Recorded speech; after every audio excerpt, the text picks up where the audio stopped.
Hello, good evening. Hello, mad enthusiasts.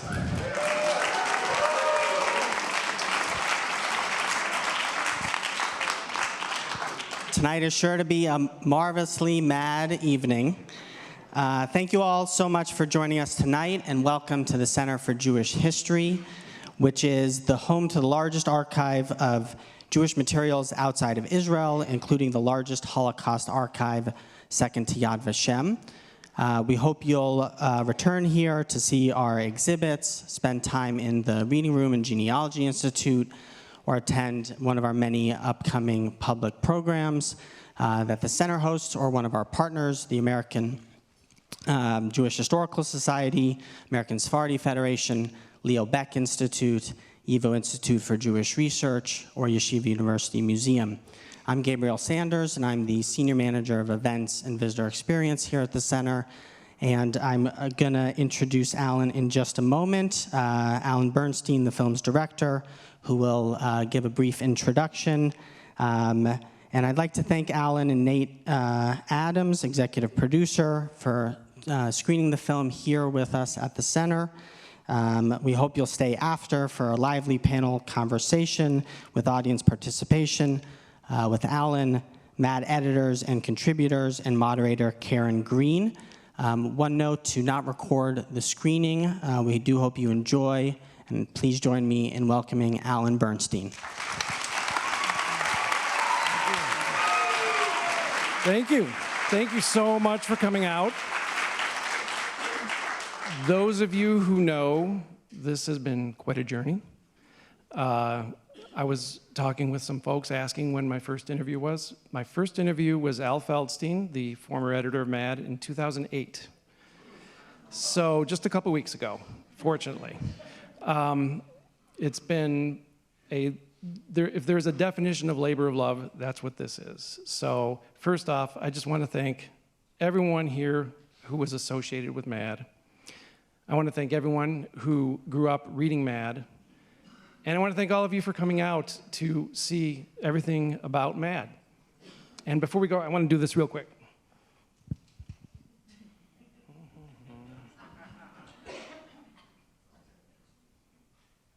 Okay. Everyone say MAD. That guy didn't say MAD. One more. That's it. Thank you. Enjoy it. Hi, my name is Karen Green. I'm the curator for comics and cartoons at Columbia University, where we have the papers of Al Jaffe, where we have, thanks to John Ficarra, the printing plate for the New York Times ad memorializing Bill Gaines' passing. I want it back. Yeah, no, it's not happening. You signed a deed of gift, dude. You're done. Where we have the Stephen Boss humor magazine collection, which began with a man who still had his MAD magazines, but not the first 23 MAD comic books. So as an adult, he made it his goal to get them, and in the process, he learned about panic and crazy and in the process and so he started getting those. He got like all the MAD knockoffs, and then he learned about Ballyhoo back in the 30s, and he got those and all the MAD knockoffs, and now we have 5,000 issues of humor magazines. So MAD is kind of a foundational thing. We're actually also going to get some art from Rick Tulka in January. I have an iPhone with questions on it. No math and no geography. Yeah, geography is the worst. Just world history. World history. And movies for 200. Yeah.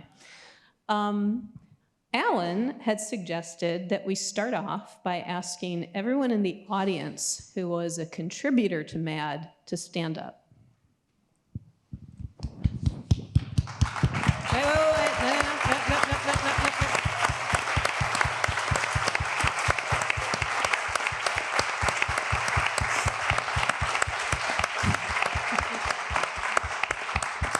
Don't sit down. Don't sit down.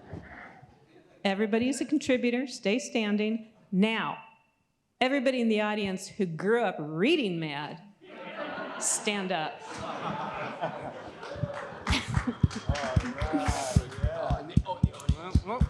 And now the second crowd can applaud the first crowd.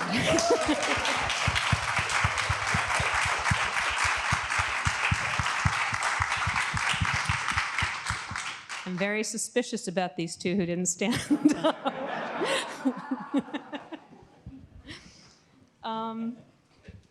So, for the most part, everybody now knows everything about you because you've been talking for the last 2 hours.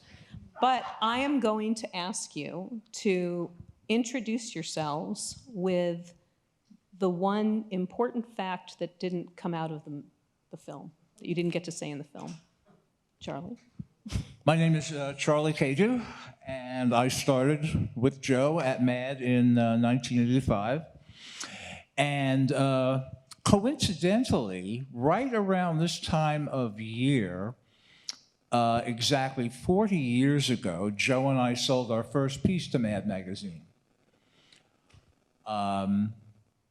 which came 10 years after the first time we collaborated on anything that we did together. So what was your question? I think you just answered it. So, Alan, you actually didn't talk in the movie, so what would you like to say to introduce yourself besides you directed this film? I'm Alan Bernstein, and I am a mad reader. It's as simple as that. A failed contributor. I submitted from time to time, and I think was properly rejected. And so I decided to do this instead.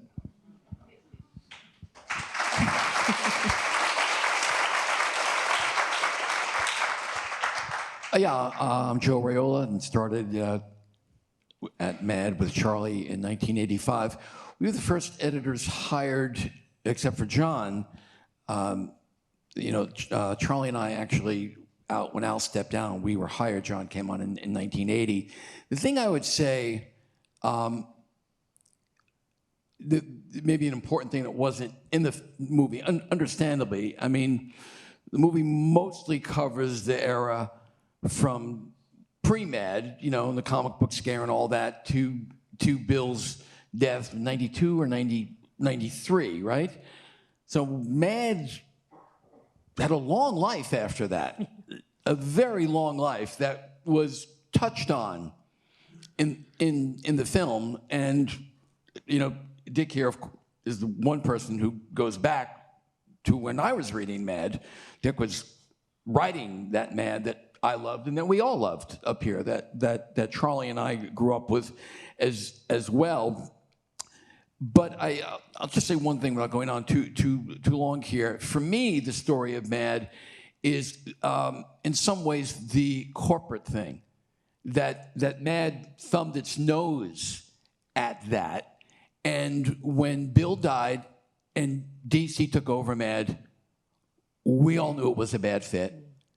Could have been worse, but we all knew it was a bad fit. And that kind of, to me, is the interesting story about the rest of the MAD years, how we kept the magazine going amidst a fair amount of corporate interference or ignoring us, not supporting us over the next bunch of years. So that's a whole other thing. I'll have that in the director's cut in about 15 years from now. I'm Dick DeBartolo, and I had a free pass, so I'm here. No. The one thing about Bill, and I repeat the story mainly to other writers and artists. I was in an interview with Bill, and the reporter started with, Bill, you're a genius, and Bill said, no, I am not a genius. If I did anything to make MAD successful, it was to give artists and writers an atmosphere in which to thrive. And that was, that just stuck with me because that's exactly what he did. He would often say to me, why don't you come into my office and talk to me more? My door is always open. I said, Bill, your door is never open. And he said, you know why? I go, no, why? He said, people come in late, they take 2-hour lunches, they leave early, I don't want to see it. As long as the magazine is funny, I'm happy, but I don't want to see how you work here. So, but giving us the atmosphere in which to thrive. And as Andy said in the video, when Time Warner came over and announced, Bill put a wall between you and the corporate world. Bill is dead, the wall is coming down, and things changed as you saw. You work here? John Ficarra. Two things. First of all, not in the film. The whole Marx Brothers stateroom scene, this man's idea right here. Thank you, sir. Also not in the film, when the magazine moved out to California, the entire New York staff refused to go. And I think in their hubris, they just figured, well, we'll just hire another bunch of editors and that'll be it. And Mad has always been a collaboration of really strongly with the editors, because Mad was heavily edited. And I think they said, well, and we'll get new writers. And I don't know how many issues it lasted. 10, I think. 10? Yeah, and goodbye. And the other thing they did, which they thought we would be upset about, is we always had a consecutive number system. So when the last issue that we did in Mad in New York was 550. And they said, typical comic book mentality. Well, we're gonna reorder it again down to number 1, because in comic books, that's a big gimmick they get to try to get people to buy, oh, I gotta get the number 1 issue, that's gonna be the one that's gonna be worth money. And they thought we'd be upset, and we were delighted. Because that was the real delineation between Exactly. Mad Great. and the jokers that they had out there. Not that I'm bitter.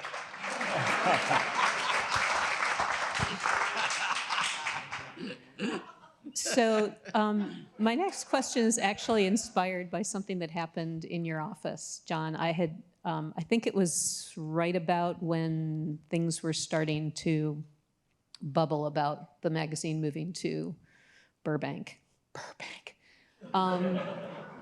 And I think I said something like, it's such a New York Jewish magazine. And you said, my name is Ficarra, and his name is Viviano, and your name is DeBartolo, and your name is Raiola. So would you like to address the Italian takeover of magazine? It was a slow process, but we pushed them out over time. It was actually run by the mafia. Yes, but it still had Jewish sensibilities. Absolutely. It still had the Jewish angst, and it still did. You know, and to be honest, we even noticed when people left the New York area and moved elsewhere, like Don Martin moved to Florida, he lost a bit of his edge. Huh. And also people who went out to California, they just lost a little bit of that edge that New York makes you angry, New York makes you, whatever New York has, Mad fed very well off of that. It's like bagels. Did you all come into Mad with that Jewish sensibility, or did it kind of seep into your DNA as you were there?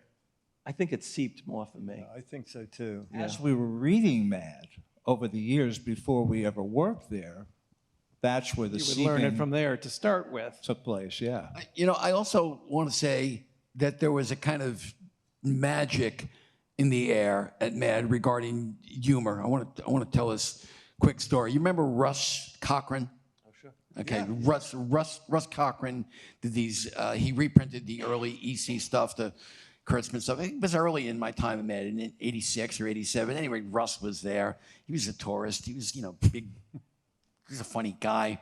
And he mentioned he's going to Broadway to see a Broadway show. He was going to see Mindy Patinkin on Broadway. So I say to him, "Oh, you're going to see Mindy Patinkin on Broadway? After the show is over, go backstage to the backstage entrance. Tell him I said hi."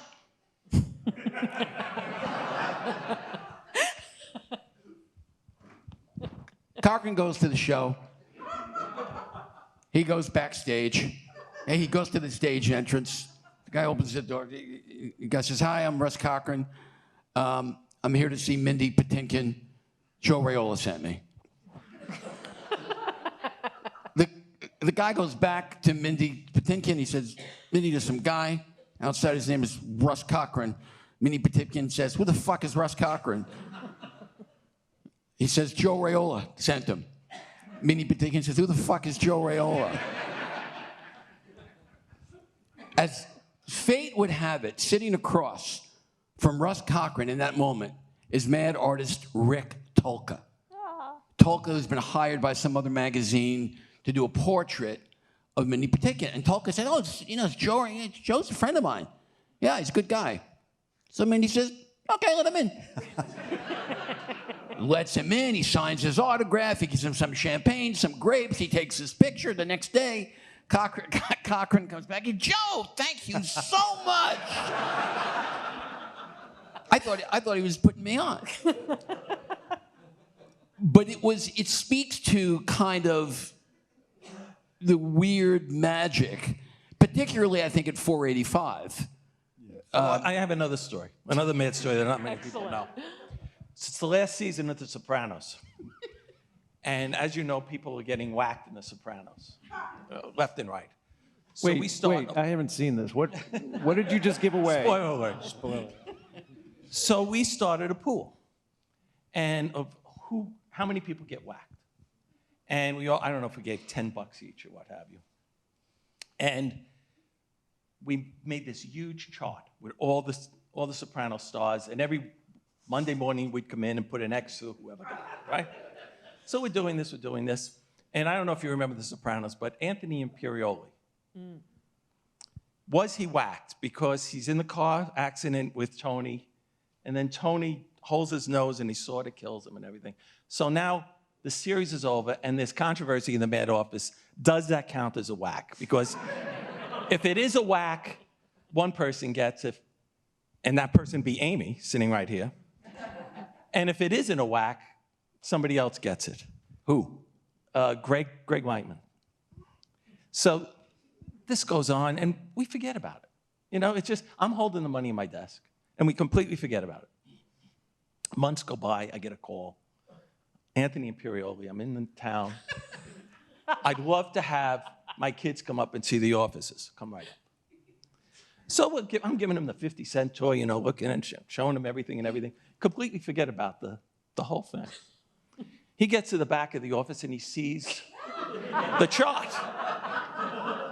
He says, what's this? I said, son of a bitch. You can settle this. Was it a whack or wasn't it?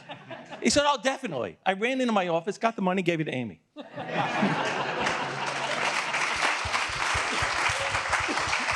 Absolute true story. Let's turn to Alan for a moment and ask what got you started on this project. A really boring question, but I'm sure it has a very interesting answer. It's I don't know if it's unfortunate, but it's an unfortunate, simple answer. I was a mad reader. And I was an obsessed mad reader. It was my go-to for all humor, other than, I don't know, at the time, Get Smart reruns or you know, Animal House when I was sort of old enough to see it on cable TV. But Mad was it. And growing up, I say this story, I had a choice to I wanted to either be a mad writer or a filmmaker. And I say I chose the more stable career of filmmaking. And over time, quite frankly, I just kept waiting for someone better to make a mad documentary. Us too. Yeah. I hope you're not still waiting. No. Yeah. And I hate to say it, but I would read headlines in the news of mad artists and writers passing. And I thought, this isn't happening, I guess, unless I do this. And it started entirely out of pocket. I work in the television sports industry, so it's not the same thing, but I have friends with equipment. And we started road trips. Let's go to New York and interview everyone. Let's go to North Carolina. Let's go to LA. And eventually, it was a case of, all right, I'm out of money. and we did a Kickstarter fundraiser, and we took that as far as we could. And then thank goodness Nate took us in and said, yeah, we can do something with this. And we completed it. But I was thinking about it just now, quite frankly, something you said, and maybe it had never been done before, a Mad documentary, because Mad readers grew up and moved on to Lampoon. And then they moved on to something else. I didn't move on. I didn't grow up with that. I found my home with Mad, reading it, and I'm good. I don't need to stray or cheat on Mad.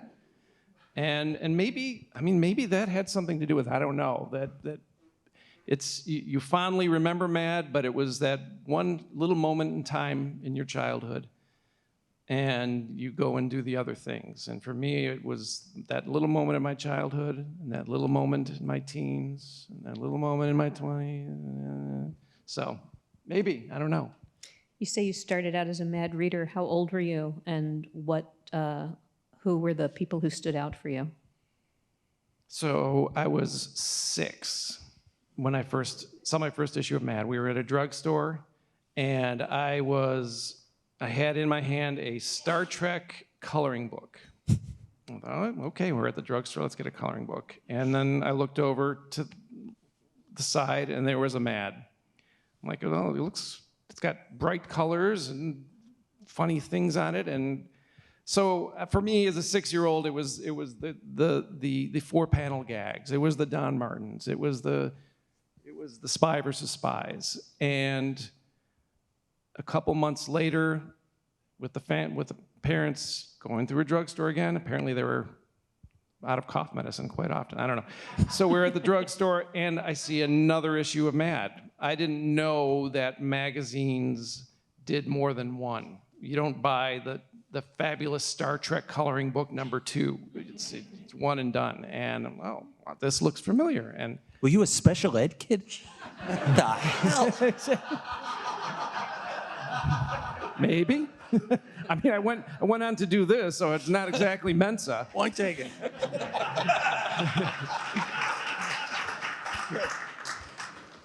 But I just wanted to add a little something in here, just to argue with your documentary for a minute.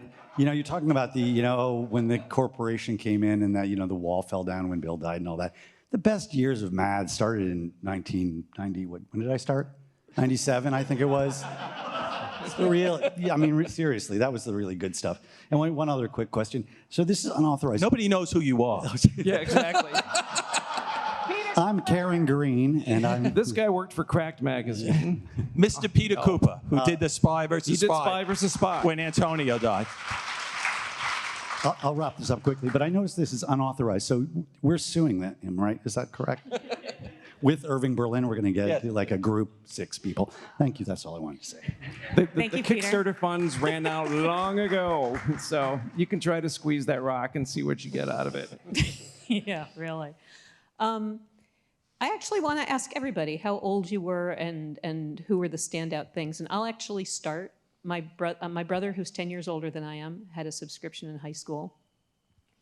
So I was reading his at like ages 8, 9, 10, and that was 66, 67, 68.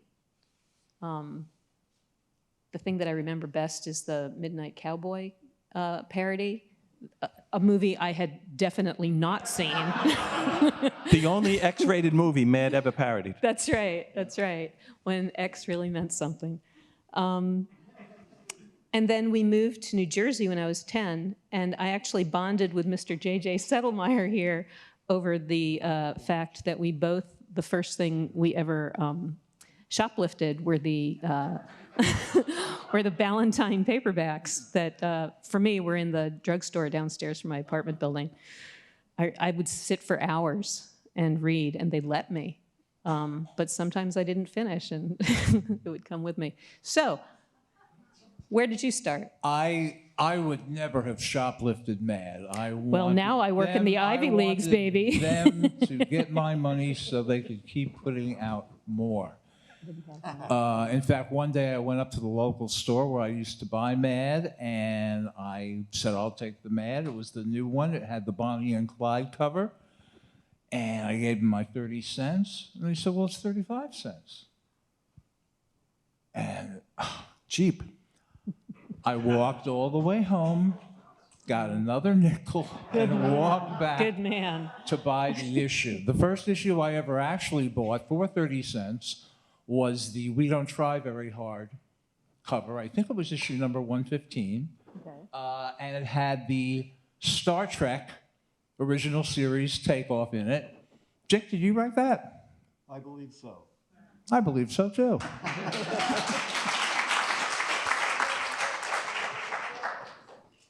And the rest is history. And yeah, and I was, I think about 11 years old. Okay.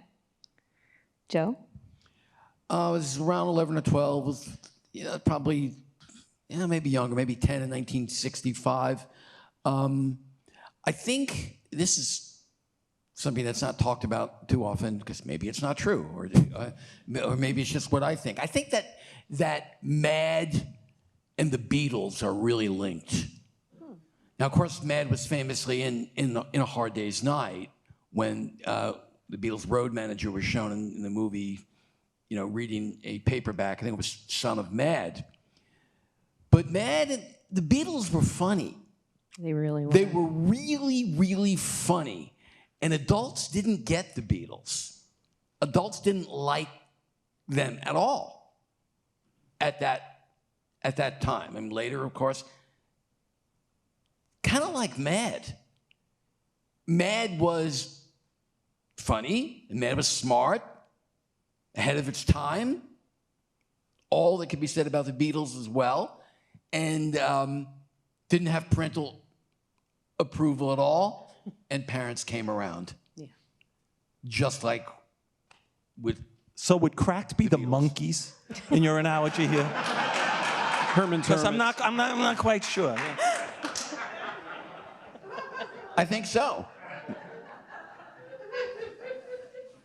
How about you, Dick? Well, I was a precocious child, so I was reading it in the womb. Very impressive.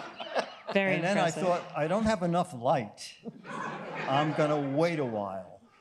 So I guess I went back to when I was 12 or 13. And then You had a very dark childhood. but after a while, I thought, I don't want to read this. I want to write this. And my start with Mad was Nick Meglin, that we saw a lot in the video. It is just so perfect.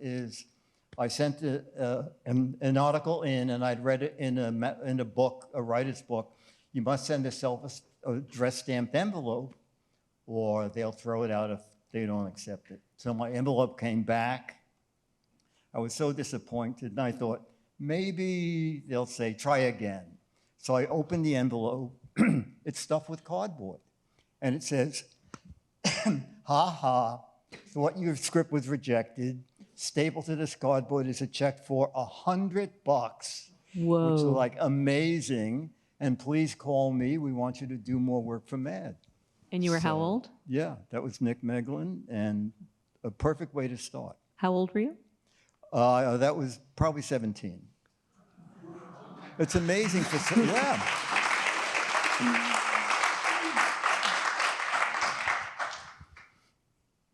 John? Continuing with Nick Meglin, he fished me out of what we lovingly called the slush pile, which is unsolicited manuscripts, and started writing me encouraging notes until I made my first sale, I guess, in the late 70s. How many times did you submit before you would hear back? I started submitting in second grade. I'm not kidding. I'm not kidding. I remembered. And I Real probably... quick, and how about you? How many times did you submit before it? Charlie and I hit on our first shot. Dang. And we submitted to John and Nick together. But yeah, that's a good thing because we take rejection badly. So you said that Nick fished you out of the slush pile, but when did you start reading Mad? I remember it was the Odd Squad cover. So I'm guessing that's in the 60s sometime. Yeah. Is Doug here? Doug would know. Yeah, there he is. Probably early teens. Late and bloomer. you asked how people read it. How I read it, I turned into an article for Mad. Very early on, we did a thing, and I think we put it over the index page, and it was instructions on how to read this issue. And it was basically, I just told how I read the issue. I'd look at the cover, then I'd go through and look at all the Don Martins. Then I'd look through the one-liner articles by Paul Coca, you know, and then towards the very end, I'd go towards the movies which I probably hadn't seen. And I made a whole thing out of it, and I got paid for it, so it was good. When did you read the fold-in? That was very, very early in the process. That was like right after the Martins. Yeah, thank you. Yeah. By the way, another thing people never knew about the fold-in, Al Jaffe never saw it folded in until he got the magazine in his office, in his house.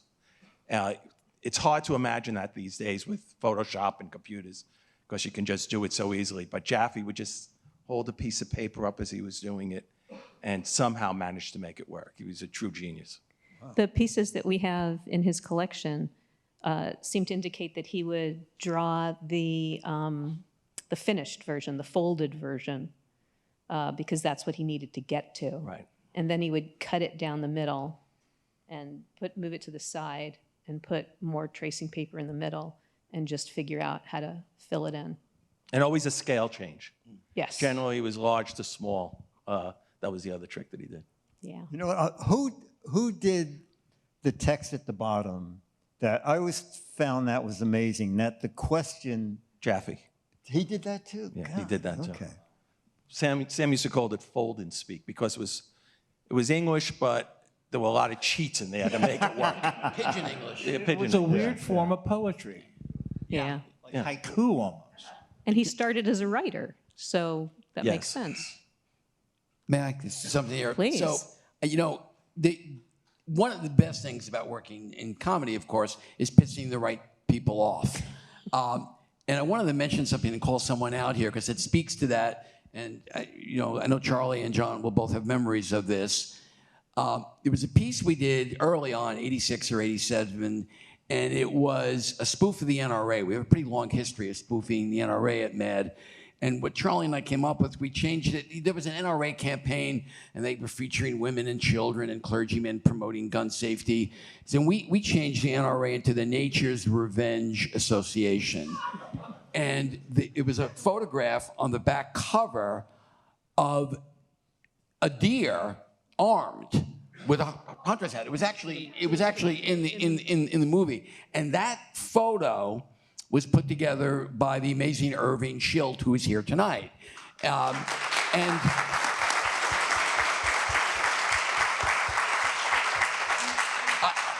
I don't know who started it, man. Did you start before Irving, or did I don't know who started first. But Irving has this amazing history in a pre-Photoshop age of doing all these amazing photos from Ed. Now that one was particularly interesting because it was the NRA, and you guys want to pick up the story from there? Not at all. Die alone. I don't know where you're going We with pick it up. The NRA was pissed. We got like hundreds of letters from the NRA over the next couple of weeks. Do you remember? And they also put in the magazine.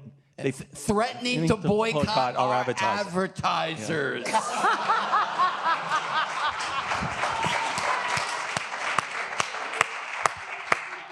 And the thing about it, and you made it really difficult, was it me and Charlie, for Irving, we made him photograph a living deer. We didn't want it to be a dead deer from a magazine, so we made Irving go to, I don't know how he did it, but we made him actually shoot a living deer to create this image. Shoot pictures of them. Yeah, shoot. Right, photograph a living. I think the Getting it to takeaway wear from the that hat must have story, been very impressive. Right. I think the takeaway from that story, Joe, is that don't let Joe tell stories. that's one, but another one might be that Cue right there. members of the NRA obviously did not grow up reading Mad Magazine. However, Years later, we did a spoof. It was a Christmas card, and we had Rudolph the Red-Nosed Reindeer, just his head mounted, and Charlton Heston sitting in a chair. I forget what we wrote in the copy. It was like Merry Christmas from the NRA. Thank you, John. Yes, because he was president, and he did that whole thing, from my cold, dead hands, they'll pry my gun. A couple of weeks later, I got a wonderful letter from Heston telling me how much he enjoyed it. So we did have a sense of humor about him. So That's because he was a public figure. You know, editorial cartoonists do horrific things on presidents and senators, and the target always wants the original art to hang in their office. Joe tells that story. One of the I'm most proud about is, besides being on cigarettes, Mad was very early on into the Catholic Church and the abuse. I mean, really early on, before it became anything. And we did, I don't even remember what it was that we did, but there was this guy, Donahue, I think his name was, a Catholic League. Donahue, yeah. Oh, yeah, he William ran the Donahoe. Catholic League. And he wrote, He's a big fan of yours, as I recall. Oh, yes. And he wrote a scathing letter to Time Warner, and they put out this huge press release, which is still online. However, if you're ever by my house, come, because I have it framed in my office, because he denounces me by name. Nice. And I take that as one of my true badges of working at MAD. Success. And the beauty of the letter was he was saying that they were the victims in this. And it was such a convoluted logic. Yeah, but I do have that framed in my house. It's interesting that they understand the concept of victim. But you know, one of the lowest blows for me, one of the lowest blows was when DC pulled the Jaffe fold-in on the gun shooting. Yeah. And this was an Al Jaffe fold-in that we, you know, the fold-ins were really, particularly in the later years, they were really a group effort. You know, we would come up, you know, all of us would be in the office and coming up with questions and come up with answers, and then Al had the hard part. Al had to solve it, pull it together and solve it visually and all that. But anyway, I don't remember the exact question, but it was. Oh, I remember. It was, what sequel are many people not anxious to see? And he had all different movie posters. And then when you, coming to theaters, Right. that was in there. And then when you folded it in, The it next was mass shooting. The next mass shooting. And that was actually. Oh, that was in the film. It was in the film Yeah. briefly. I intentionally put that in. DC, of course, Batman. There had just been a mass shooting. Whereas in Colorado, Yes. at a Batman that's right. movie, and even though this fold-in was completely on the side of the Angels, and obviously in the Mad tradition and what Al does, DC was whatever. Well, corporate sensitivity was very high because of the mass shooting at the Batman movie. So I understood why they put it. And to be honest, had I thought of it, I would have just had them change the movie before, you know, had Jaffe drawn a different movie, because Lord knows there are enough sequels. The fold-in depicted several different movies, including Marvel pictures and non-superhero movies that were going to have sequels coming out. Yes, but it had Batman. Right, but the And thing, the Batman. but it's because there was a DC movie coming out around the same time. Because years later, in the Burbank Mad, corporate did allow them to run that fold-in. Yeah. So it wasn't a matter of sensitivity to victims or, you know, the whole issue. It was a business decision ultimately. I was in a lot of those meetings. They were really just worried about Batman, and they didn't want it to be perceived that one part of the corporation was making fun of what happened, and that the corporation didn't take what happened very, very seriously. That was the gestalt of it. So with every issue you were going to put out, did it have to go through DC? Oh God, no.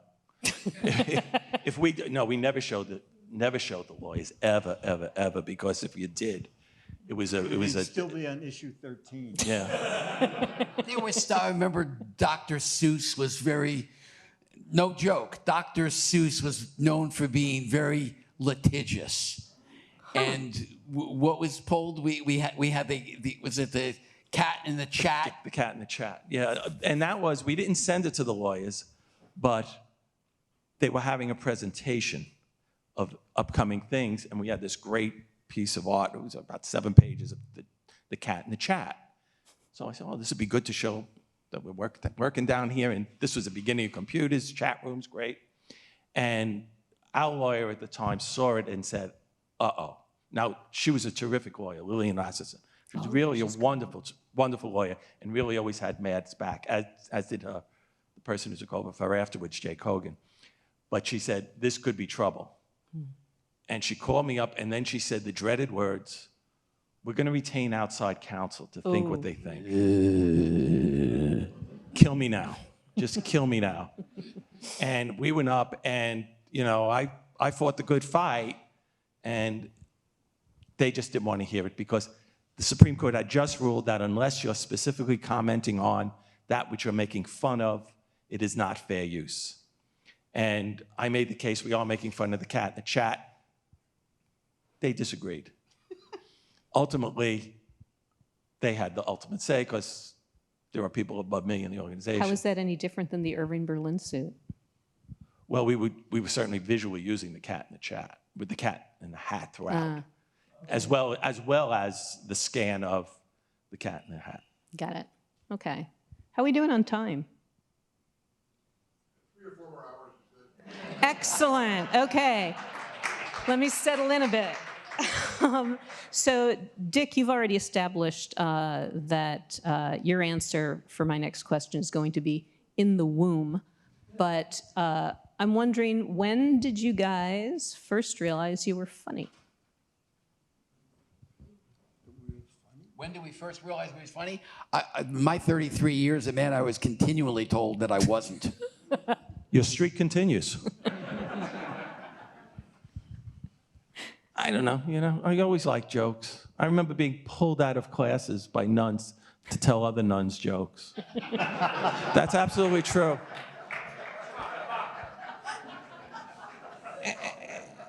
You know, and then you just go with it, you know, and you just try. Joe or Charlie?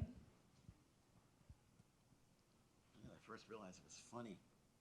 I don't know. I didn't Think of something funny to say here, I didn't Charlie. think I was, you know, I just enjoyed chewing pencils and sticking quarters up my nose. I think when we thought each other was funny. You know, that must have been. I always like to be funny in school behind the teacher's back. So my father wanted me to work in his machine shop, and I wanted to be a writer. And he said, a writer is not an occupation. An occupation is a person who uses tools. So he owned the business, and we finally agreed that I would run the office.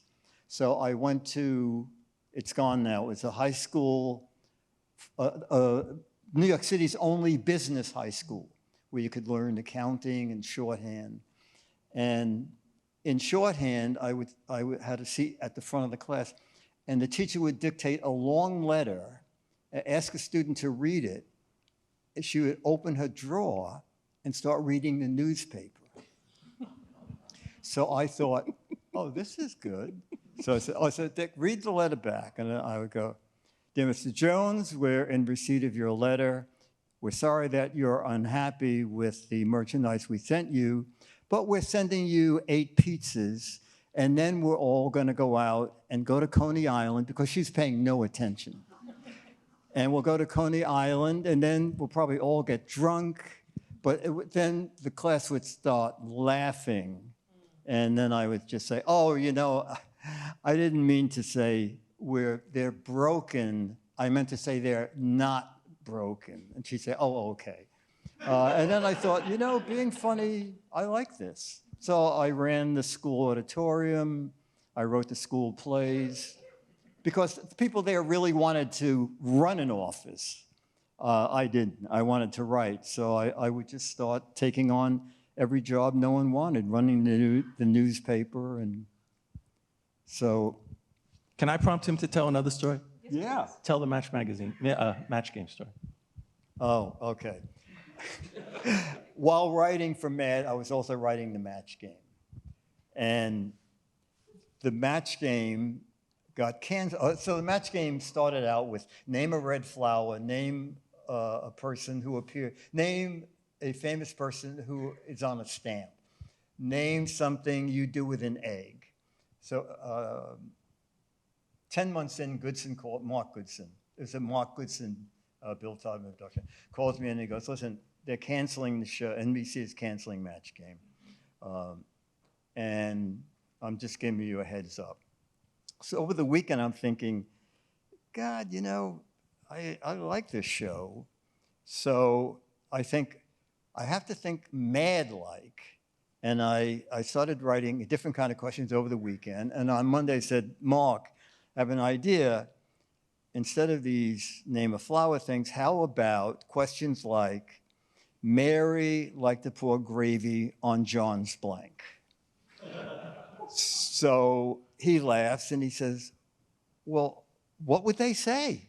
I said, they'll laugh and they'll say meatloaf, mashed potatoes. And he goes, well, the show is canceled. They can't cancel it twice.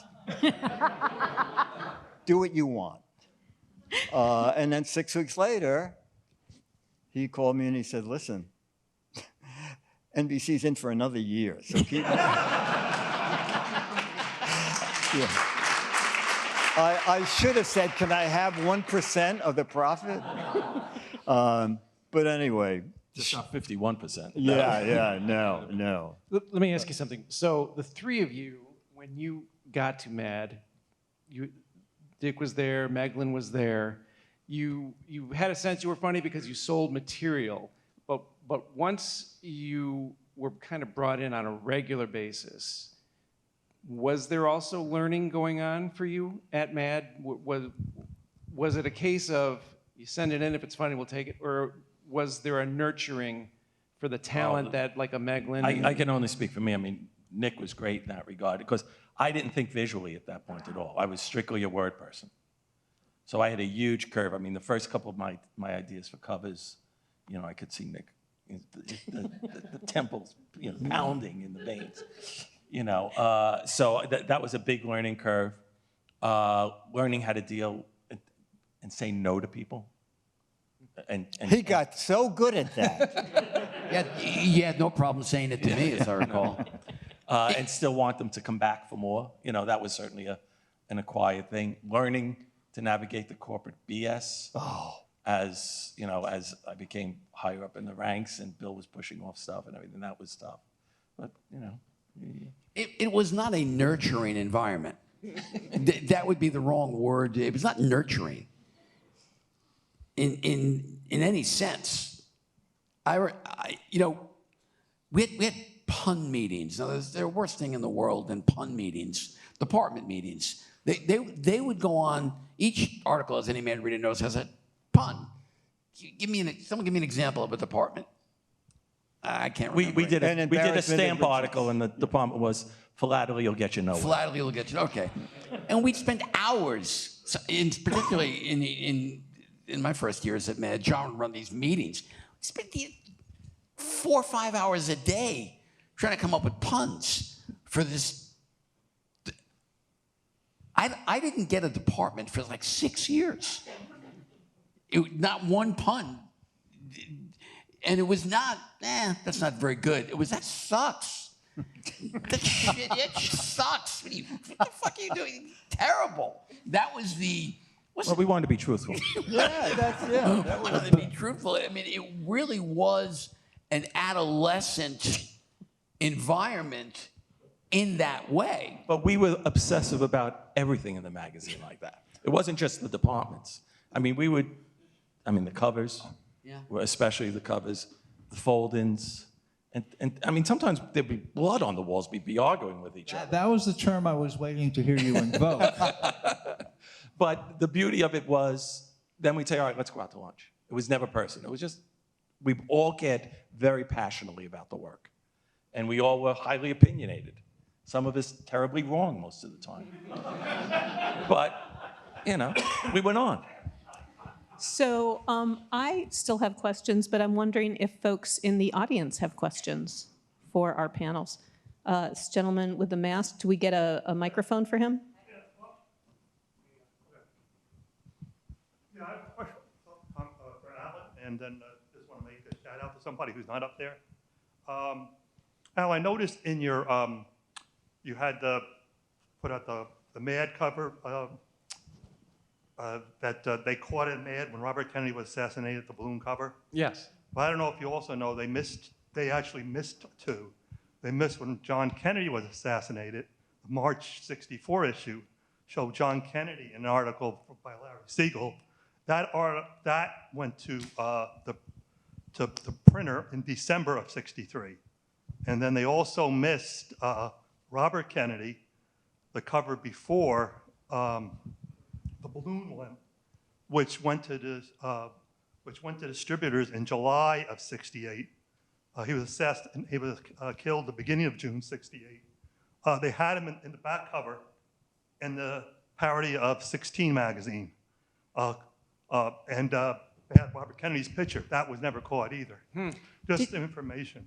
No, Did you have a question, though? Yeah, but I want to get a shout out to somebody who's not on the panel, who's sort of associated with MAD. Would you like to come up here? No, just a quick Yeah, shout but he's out. not sitting on my lap. No, I'm not. I've been a MAD reader since 1961, so I'm really familiar going back. The person I know who really keeps MAD alive today, Doug Guilford with his MAD cover site. Right here. And that guy right there. and I'm a little prejudiced because Doug doesn't know this. I'm the guy who's helped him with the references on the letter pages. Yes, I'm the guy who communicates with you over the years. Who was that masked man? That's what Yeah. you wanted to ask. So if you don't know, Who I am, John Ricano. You know me. Yeah, oh my God. I'm his worst nightmare. I find things and he asks me. Let's let you guys catch up afterwards, and Right here. yeah. Where? This is a great job by Alan, just a super presentation. A lot of us waited a long time for this, but it was a great job. My question,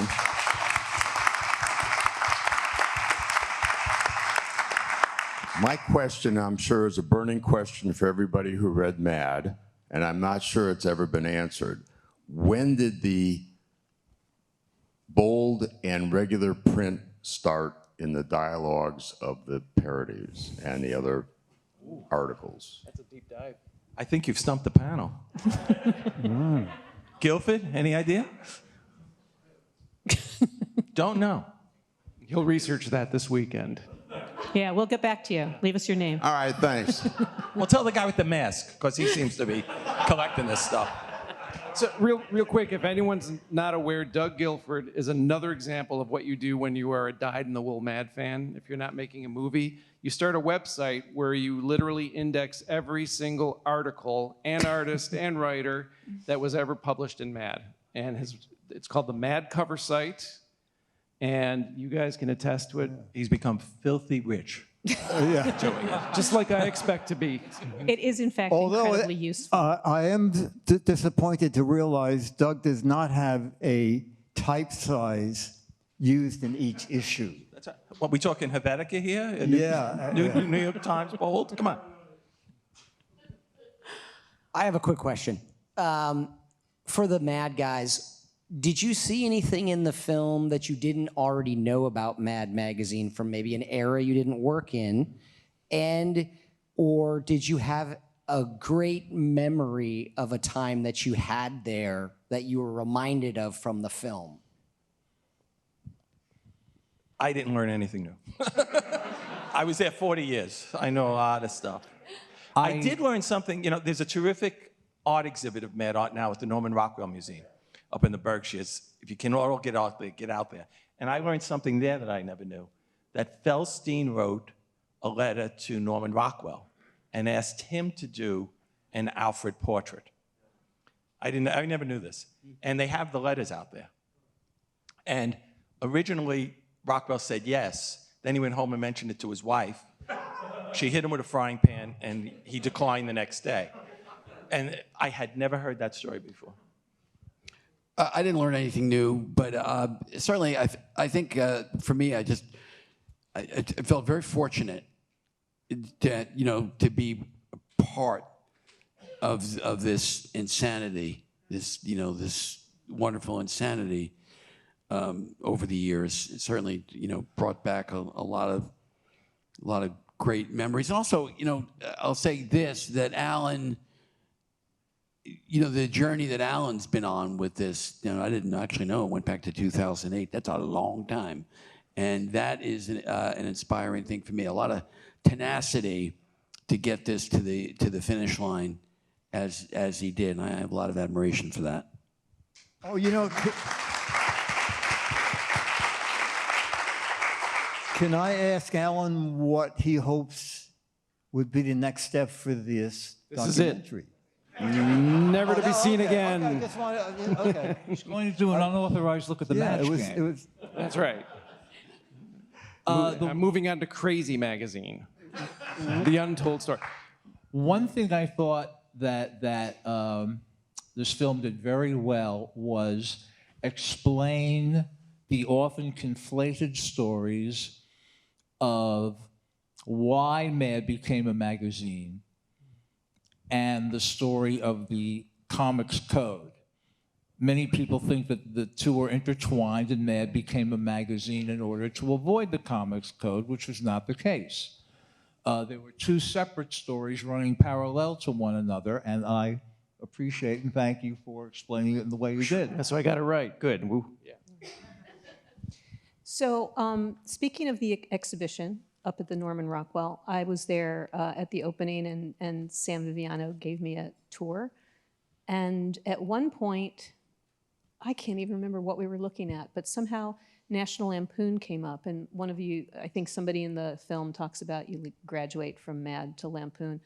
I had a Lampoon subscription in high school, and I said to Sam, Lampoon hasn't really aged very well.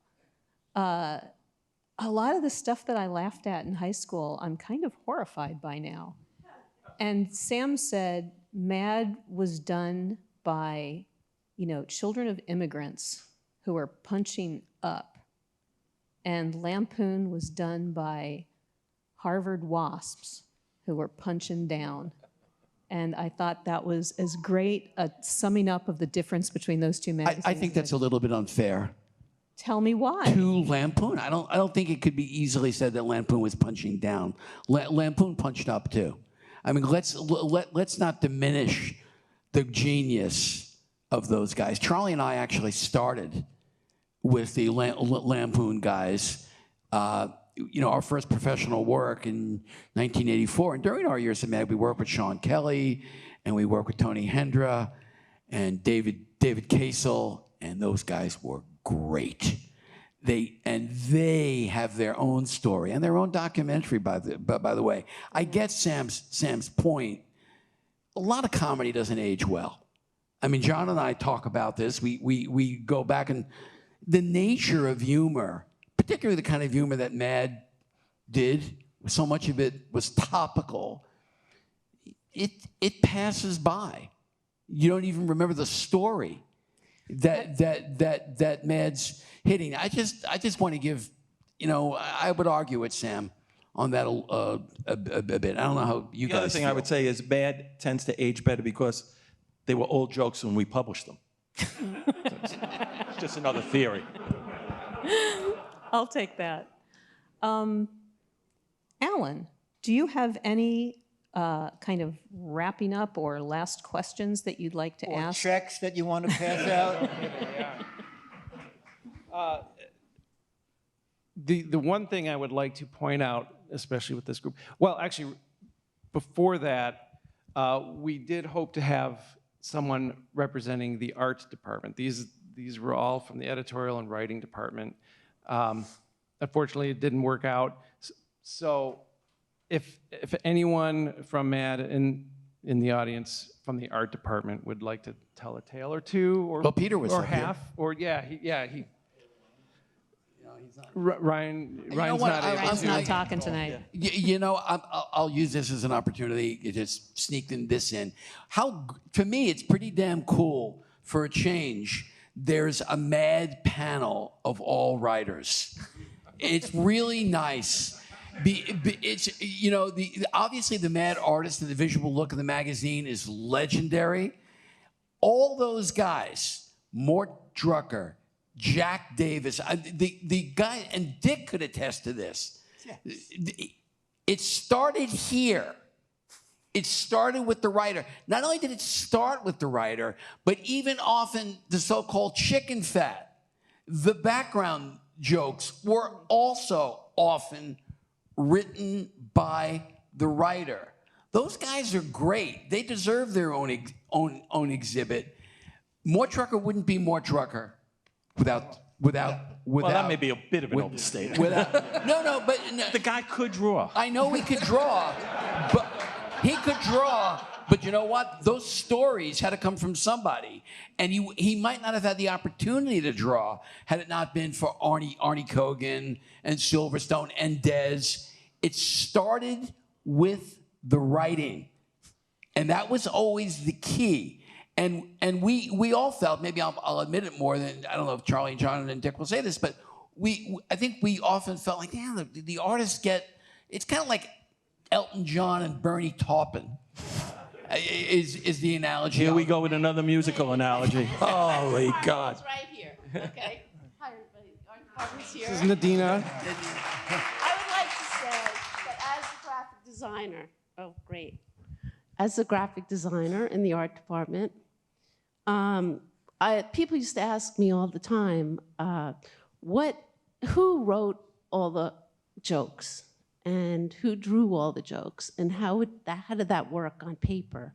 And honestly, as a designer, I would get illustrations that needed copy written to all the time. So we would go to the writers to write the copy. And then we would get random copy, and they would call me into the office and say, who should we have draw this?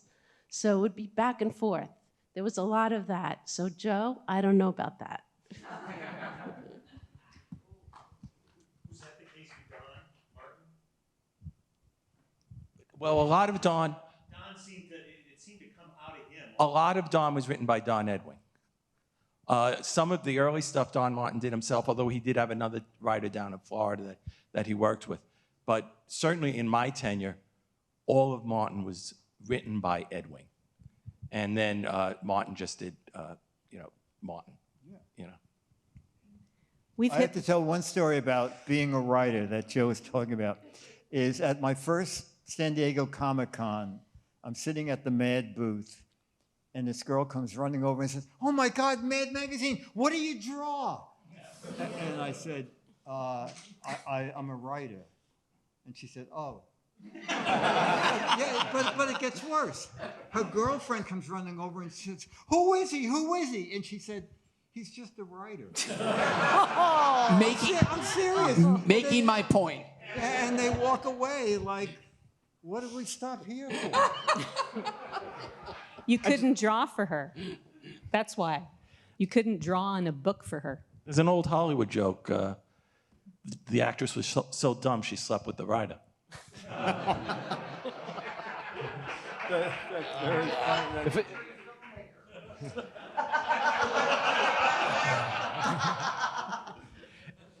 I could point out just one thing with this group here is they all have something in common very, very special to MAD, and that is they were there for the Bill Gaines era, and they were there to usher the post-Gaines era. And that is, I think, a huge testament to the history that they have, the knowledge base that they have of what MAD was and what MAD became, but also a testament to them to, like you said, it is merely, unfortunately, touched upon in the documentary of how much work you guys put out, and men and women, post-Gaines, to keep it going as long as you did, and to be as damn good as it was for that time. On that note, I would like to say,